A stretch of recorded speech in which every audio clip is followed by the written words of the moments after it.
Welcome to Bible 365, where we learn and grow in God's Word 365. Today we are reading in Ruth 2. Now Naomi had a relative on her husband's side, a man of standing from the clan of Elimelech, whose name was Boaz.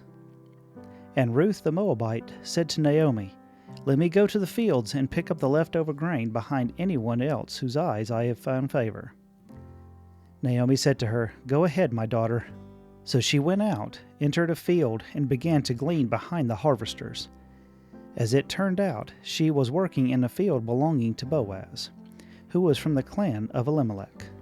Just then Boaz arrived from Bethlehem and greeted the harvesters. "The Lord be with you." "The Lord bless you," they answered. Boaz asked the overseers of the harvesters, "Who does that young woman belong to?" The overseer replied, "She is a Moabite who came back from Moab with Naomi." She said, "Please let me glean and gather among the sheaves behind the harvesters." She came into the field and has remained here from morning until now, except for a short rest in the shelter. So Boaz said to Ruth, "My daughter, listen to me. Don't go and glean in another field, and don't go away from here. Stay here with the women who work for me. Watch the field where the men are harvesting, and follow along after the women. I have told the men not to lay a hand on you. And whenever you are thirsty, go and get a drink from the jars the men have filled." At this she bowed down with her face to the ground. She asked him, "Why have I found such favor in your eyes that you notice me, a foreigner?" Boaz replied, "I have been told all about what you have done for your mother-in-law, since the death of your husband, how you left your father and mother and your homeland and have came to live with the people you did not know before. May the Lord repay you for what you have done.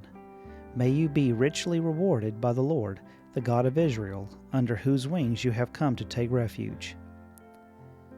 "May I continue to find favor in your eyes, my lord," she said. "You have put me at ease by speaking kindly to your servant, though I do not have the standing of one of your servants." At mealtime, Boaz said to her, "Come over here, have some bread and dip it in the wine vinegar." Then she sat down with the harvesters. He offered her some roasted grain. She ate all she wanted and had some left over. As she got up to glean, Boaz gave orders to his men, "Let her gather among the sheaves and don't reprimand her. Even pull out some stalks for her from the bundles, and leave them for her to pick up, and don't rebuke her." So Ruth gleaned in the fields until evening. Then she threshed the barley she had gathered, and it amounted to about an ephod.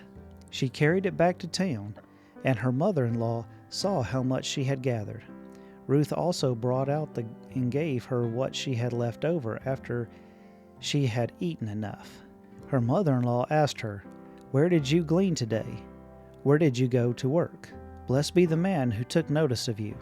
Then Ruth told her mother-in-law about the one at whose place she had been working.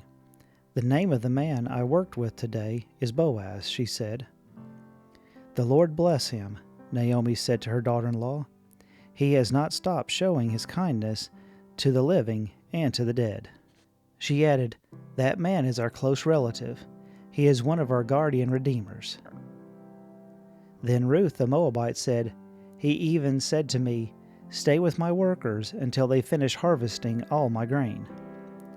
Naomi said to Ruth her daughter-in-law, "It will be good for you, my daughter, to go with the women who work for him, because in someone else's field you might be harmed."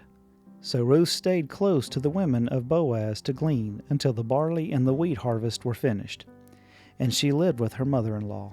Thank you for listening. If you found value in it, then like, share, and subscribe. I pray that you have a blessed day.